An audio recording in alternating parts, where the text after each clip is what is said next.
आदाब, नमस्कार, अस्सलाम वालेकुम नाजरीन। पल पल न्यूज के न्यूज रूम से मैं हूं आपके साथ नदीम अकरम। रूस यूक्रेन के बीच जंग चल रही है।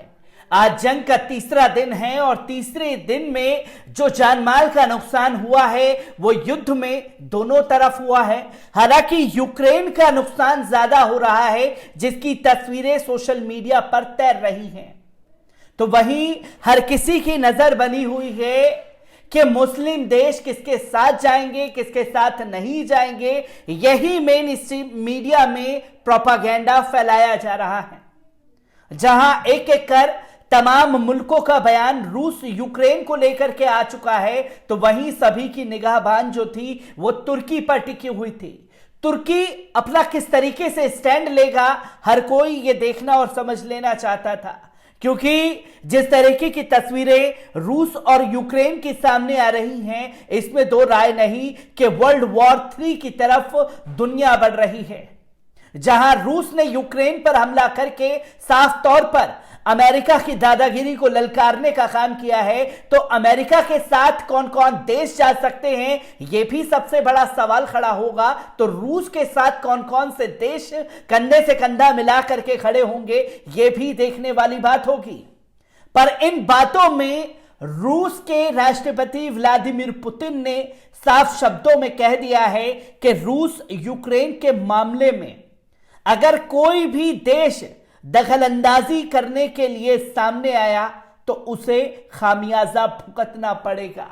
और रूस अगर यूक्रेन पर अपनी परचम लहरा लेता है तो अमेरिका से बड़ी ताकत रूस बन सकता है, जो कि तस्वीरें अब लगभग सामने आ रही हैं। तो इसी आती हुई तस्वीरों में तुर्की के राष्ट्रपति और खासतौर पर रजब तैयब एर्दोगन ने रूस यूक्रेन को लेकर के बड़ा बयान जारी कर दिया है। क्या कुछ लोगों की निगाह बनी हुई है तुर्की को लेकर के, एक बार इस रिपोर्ट पर भी नजर डाल लेते हैं।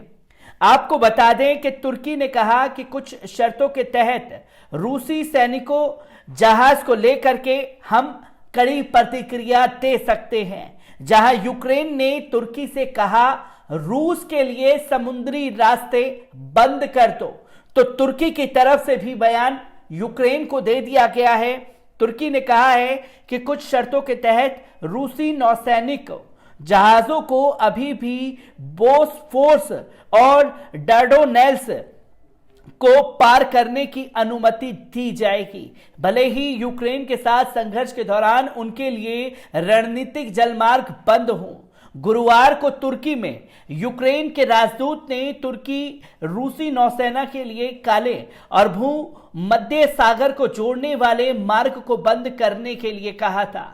आपको बता दें कि रूस द्वारा यूक्रेन पर हमला करने के कुछ घंटे बाद यह अपील आई, जिसमें तर्क दिया गया कि दो अलग अलग डोनबास गणराज्यों में लोगों की रक्षा के लिए आवश्यक है। लेकिन यहां भी यूक्रेन को निराशा ही हाथ लगी, क्योंकि तुर्की ने ऐसा करने से इनकार कर दिया।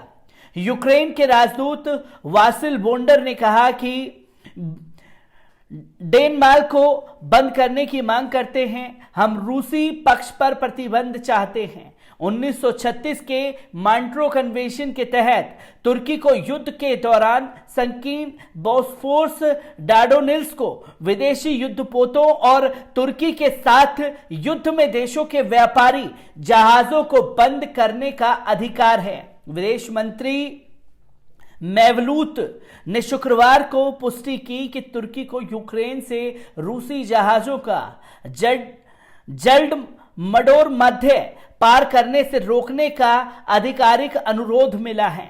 मॉन्ट्रो कन्वेंशन के प्रावधान बहुत स्पष्ट और सटीक है, ये तुर्की के विदेश मंत्री ने कहा है। तो वहीं तुर्की के माध्यम से युद्धपोतों के मार्ग को रोक सकता है, लेकिन मॉन्ट्रो कन्वेंशन में कुछ और है। यदि युद्धरत देशों के जहाजों को उनके ठिकानों पर लौटने की मांग है तो इसकी अनुमति दी जानी चाहिए। तुर्की के मंत्री ने कहा कि अंकारा इस मुद्दे की जांच कर रहा है और उसी के बाद कोई ठोस कदम उठाएगा।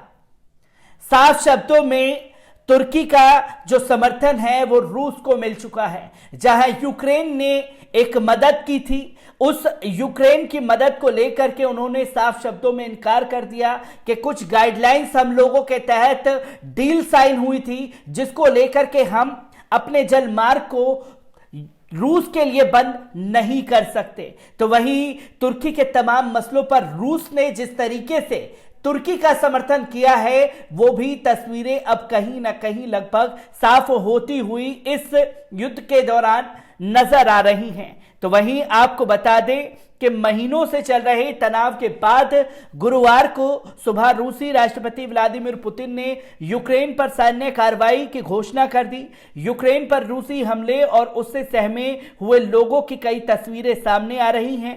इस हमले के बीच यूक्रेन के 4.5 लाख मुसलमानों को लेकर भी चिंता बढ़ गई है। यूक्रेन की मुसलमान आबादी से अधिकतर क्रीमियाई तातर मुसलमान हैं, जो क्रीमिया के रूस में शामिल होने के बाद दमन से बचकर यूक्रेन भाग गए थे। यूक्रेन पर रूसी हमले के बीच इस्लामिक देशों की प्रतिक्रिया भी सामने आ रही है, जिसमें तुर्की ने भी अपना बड़ा बयान दिया था, जिसमें रसब तैयब एर्दोगन ने साफ शब्दों में कहा था कि रूस द्वारा यूक्रेन में हमले को लेकर तुर्की के राष्ट्रपति रसब तैयब एर्दोगन ने एक ट्वीट किया और रूसी कदम की कड़ी निंदा की। उन्होंने अपने ट्वीट में लिखा, आज रूस ने यूक्रेन में सैन्य कार्रवाई शुरू की है, जो कि अस्वीकार्य है। इस कदम को हम अंतर्राष्ट्रीय कानून के विपरीत मानते हैं। यह क्षेत्र की शांति और स्थिरता के लिए एक बड़ा खतरा है। एर्दोगन ने पुतिन द्वारा यूक्रेन के 2 अलगाववादी क्षेत्रों को स्वतंत्र क्षेत्र की मान्यता दिए जाने को भी अस्वीकार्य बताया था। साथ ही उन्होंने पश्चिम देशों की आलोचना भी की कि वो यूक्रेन के मुद्दे को ठीक से संभाल नहीं पाए। तुर्की अमेरिका के नेतृत्व वाले नेटो सैन्य गठबंधन का हिस्सा है, लेकिन हाल के दिनों में तुर्की के संबंध अमेरिका से खराब हुए हैं। तुर्की के राष्ट्रपति ने कहा है कि वो रूस और यूक्रेन के साथ अपने मधुर संबंधों को बरकरार रखते हुए तनाव कम करने की अपील करते हैं। एर्दोगन का कहना है कि कूटनीतिक तरीके से मसले का हल निकाला जाना चाहिए। उन्होंने ये भी कहा कि नेटो को लेकर वो अपनी प्रतिबद्धता पर पूरी तरीके से कायम हैं।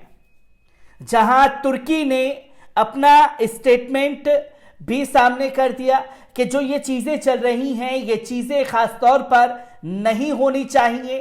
तो वहीं जब यूक्रेन ने तुर्की से अपील की कि आप अपने जो जल स्थल हैं उनको बंद कर दीजिए, जो सेना हमारी तरफ बढ़ रही है उन्हें वहीं रोक दीजिए, तो उसे भी साफ शब्दों में इनकार तुर्की ने कर दिया है।